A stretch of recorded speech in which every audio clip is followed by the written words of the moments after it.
right, let's hit the field. All rise. Just wanted to talk, that's all. 4 or 5 times out. Driven deep to right field. That ball. It was Tuesday, May 28th, and the Yankees were in Anaheim to take on the Angels after a day off Monday. Nestor Cortez Jr. was on the mound, trying to keep up his great start to the season. My recap and your reactions coming up next. This is NYY Recaps. Welcome to Yankee Stadium. Just when they thought I was out, they pull me back in. Looking to boost your sports betting game? Meet Odds Jam, the ultimate ally for data-driven wagering. With 260 plus sports books, it's your go-to platform. Here's how it works. Odds Jam's arbitrage tool spots differences in betting lines, letting you lock in risk-free profits. Plus, optimize bets with a positive EV calculator and track profits with a convenient bet tracker. Try it risk-free with a 7-day trial. Use code RECAPS for 35% off your first month. Link is in the description. Bet smart. Bet responsibly with Odds Jam.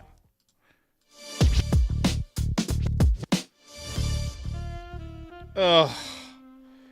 That one sucked. That one absolutely sucked, man. That's a tough loss and a tough day to be a New York sports fan. Rangers lost in overtime.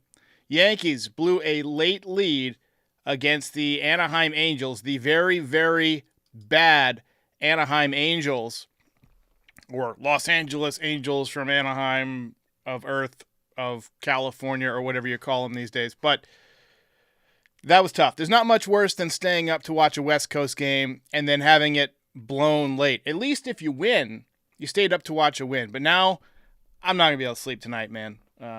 Anyway, welcome back to everybody. Welcome back to DJ LeMahieu. He went 0 for 3 tonight in the number 9 spot. He hit the ball very hard in his first at-bat, walked in his second at-bat, and then flied out to left in his third at-bat, and then flied out to center field in the 9th. The fact that he was hitting 9th tells you that for now, anyway, Anthony Volpe has taken control of the leadoff spot, as we suspected. And he had a multi-hit game today, so he is creeping back up towards 300 again, at least. And then, wouldn't it be incredible if he gets to 300 after hitting 209 as a rookie? A single year? That would be almost unheard of.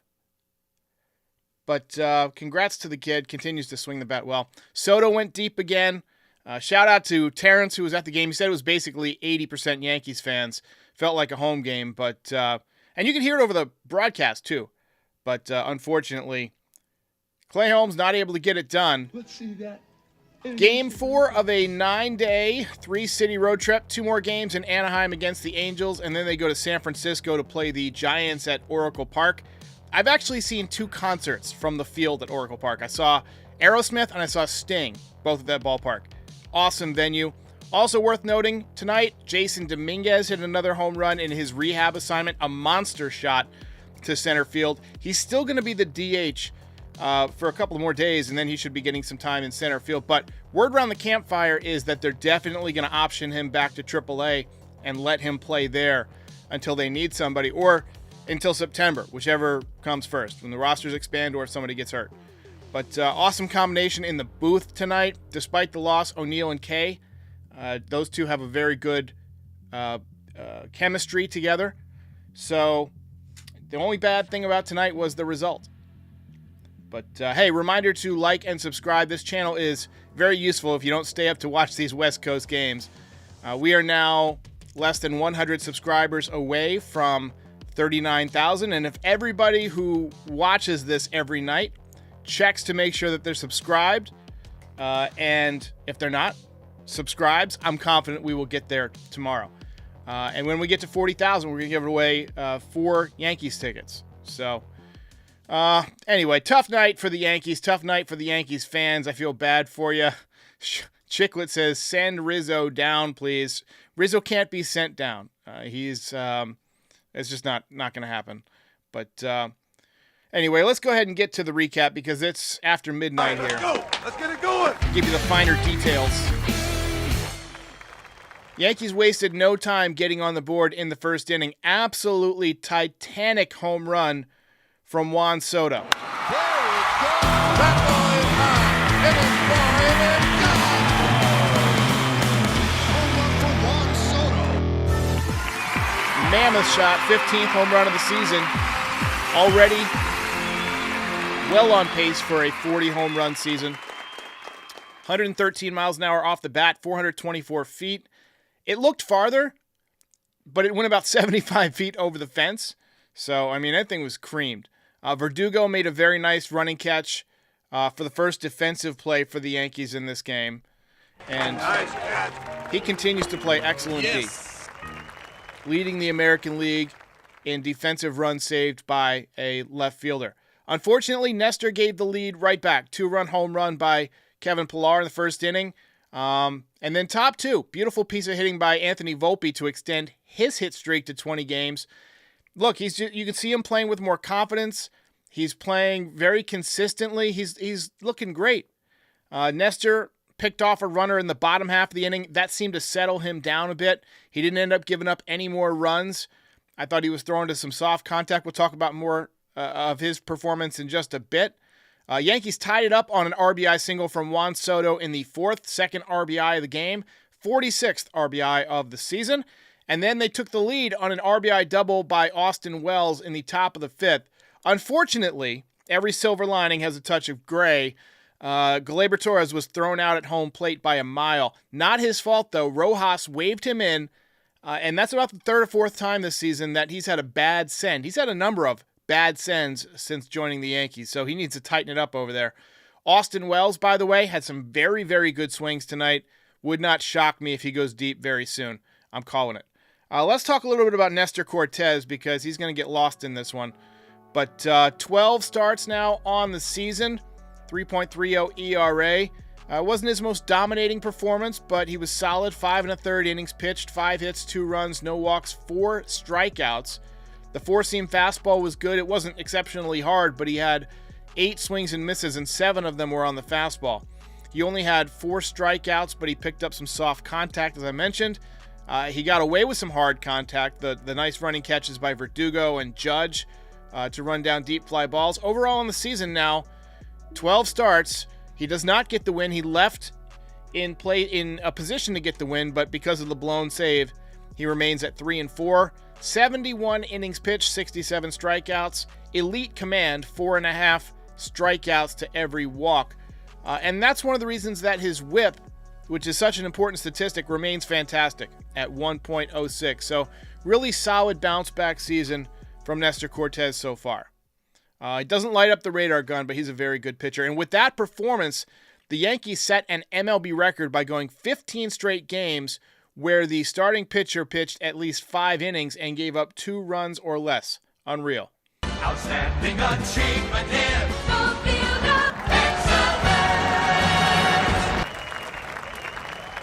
Late rally by the Angels, though, spoiled the night. Anthony Rizzo made a critical error on a play that would have ended the inning.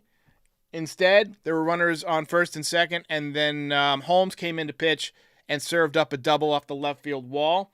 Obviously Rizzo extended the inning, but it's a big spot for Holmes. You got to get the strikeout there. That's why we keep saying that we want a strikeout pitcher as our closer, right? I mean, look, everybody gives up extra base hits. Everybody blows a save once in a while, but your chances are way higher when you pitch to contact, when you're a guy who, will give up contact.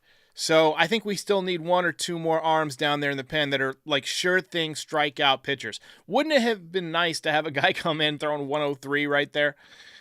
Anyway, unfortunately, the Yankees went down 1-2-3 in the ninth to end the game and spoil our evening. Mission failed. We'll get him next time. You get nothing. You lose. Good day, sir. If you ain't first, you're last. Rayward says, this is a lost game we'll have to make note of for later in the season. Absolutely. Like I always say, you're going to win 50 and you're going to lose 50. It's what you do with the other 62 games that count. This was one of the 62. This was a close game that could have gone either way, and an error and a bad pitch. And let's not forget, the runner getting thrown out at home. Who knows what happens in that inning if Rojas doesn't send Gleyber Torres there. Now, maybe he's being aggressive. Let's be aggressive with somebody who's fast. You know, you want to send Anthony Volpe on a play like that where it's going to be close? I'm not going to eat your lunch over it. But Gleyber Torres, guy runs like he's in quicksand. So, I just don't agree with it, and cost the Yankees the game. But welcome back to DJ LeMahieu, at least. I thought he had some good swings. Made a nice play at third base to tag a runner, a nice heads-up play. It's good to have that back back on the menu there. High quality, baseball intelligence. Michael Scalzo says, this is no doubt one of the 62 swing games. 100% correct. 100% correct. Let's go ahead and take a look at the box score. The Yankees did get 9 hits tonight. The Angels got 8 hits. Yankees put up runs in the first, fourth, and fifth innings. Angels got 2 runs in the first, 2 runs in the eighth. And that's that. Multi-hit games from Volpe, who's up to 285 now with a 790 OPS. He's really got a shot at 300. A hot month, and he'll be there. Soto, 2 for 5 with a couple of ribbies. He's hitting over 300. Judge, 1 for 4. I thought Judge had some good swings and just missed a couple. Would not shock me if he hits one out tomorrow. Verdugo, 1 for 4 and made a nice catch. He's hitting 260. Saw someone say on X today that we absolutely have to sign Verdugo.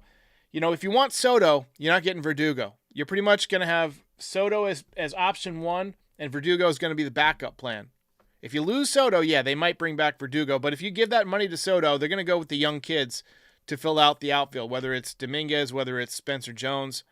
But they're going to have to cut in some places. They're going to have to cut Rizzo probably. He's big money that, for an aging player, you don't want to spend. And tough year on defense for him. Torres, 1 for 3, now hitting 229, goes up about a point a day. Wells, a couple of good at bat. He just missed a home run early on and then hit one that was one hop off the wall for the RBI double. Also had a couple of strikeouts. And DJ LeMahieu, 0 for 3. Besides Cortez, Tommy Kahnle pitched 2/3 of an inning.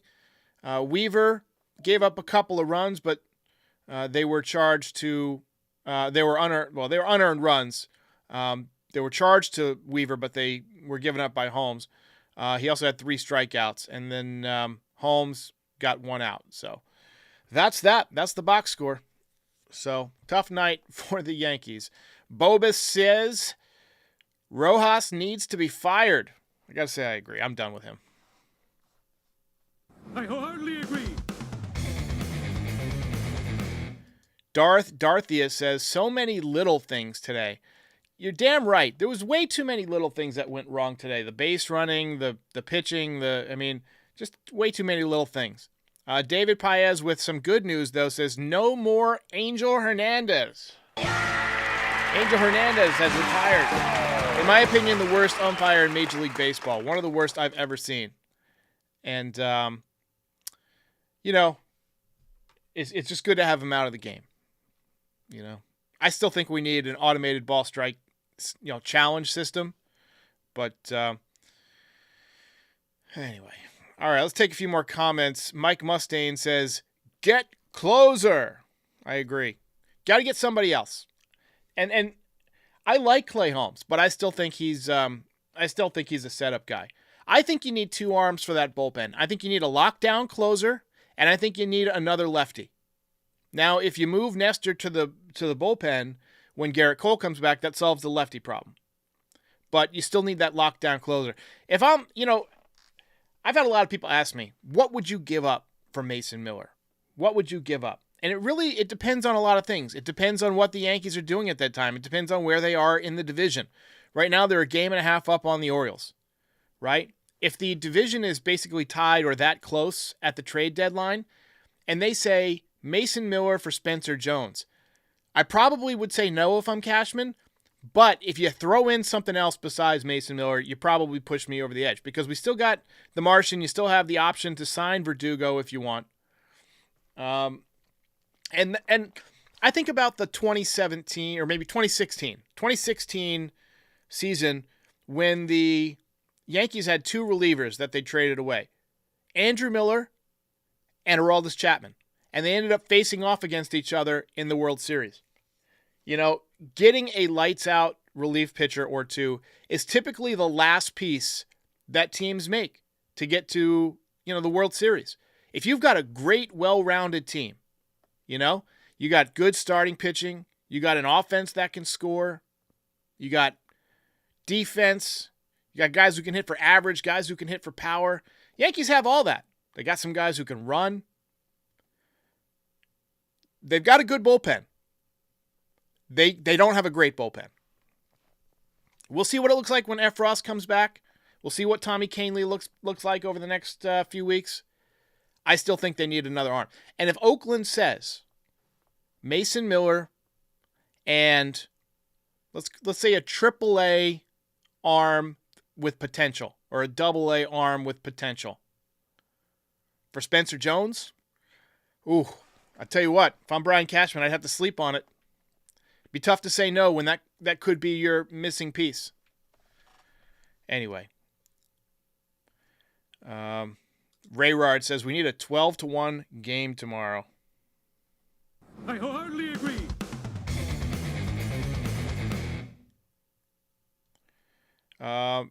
Dr. Anarchy says, we can celebrate something else today. It was leaked that the Negro League stats would be counted as equal to other leagues such as the AL and NL. Interesting. It's an interesting development. It's a nice move. I guess they're doing that to,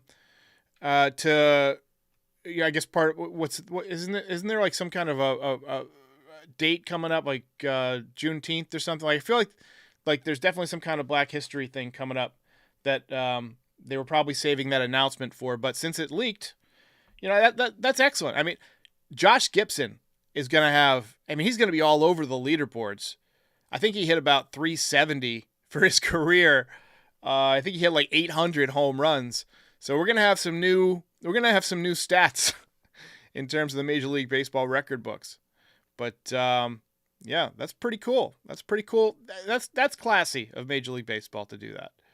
JT says, anyone not named Jason can go. I'd trade Jones in a heartbeat to have a lockdown closer with 6 years of control. The only thing that worries me about Mason Miller is the elbow. Guy who throws 100 plus and had elbow problems last year.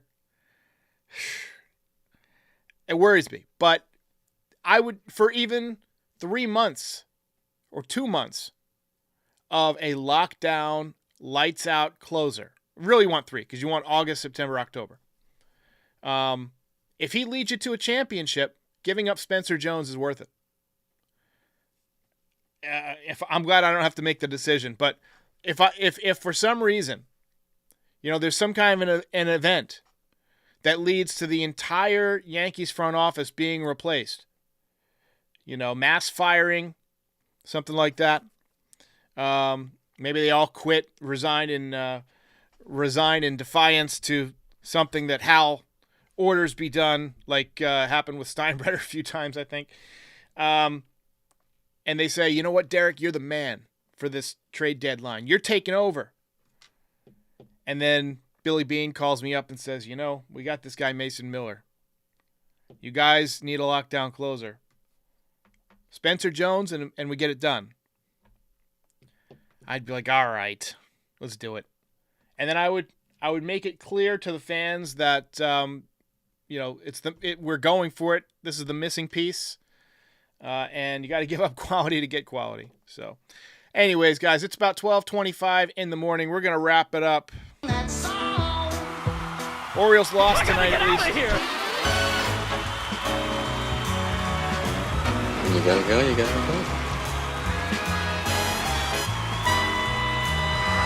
Doug Rouse says Josh Gibson's 372 batting average will top Ty Cobb's 367. Somebody have the home run numbers? Game over, man. Game over. I want to get the home run numbers. Dr. Anarchy says in 1943, Gibson had a 560 on base percentage. That is ridiculous. That is redonkulous. I'm anxious to see what the stats look like now because I'm somebody who I've spent a lot of time looking at the stats, but it'll be interesting to see. First of all, I want to know how that leaked. That seems like something that MLB would be very, very tight-lipped about. But I'm sure we'll hear more about it in coming days. But anyway, I hope they didn't spoil some kind of a big announcement because that would have been pretty cool. But good that it's happening finally. Anyway. But all right, ladies and gentlemen, I'll catch you tomorrow. Good night.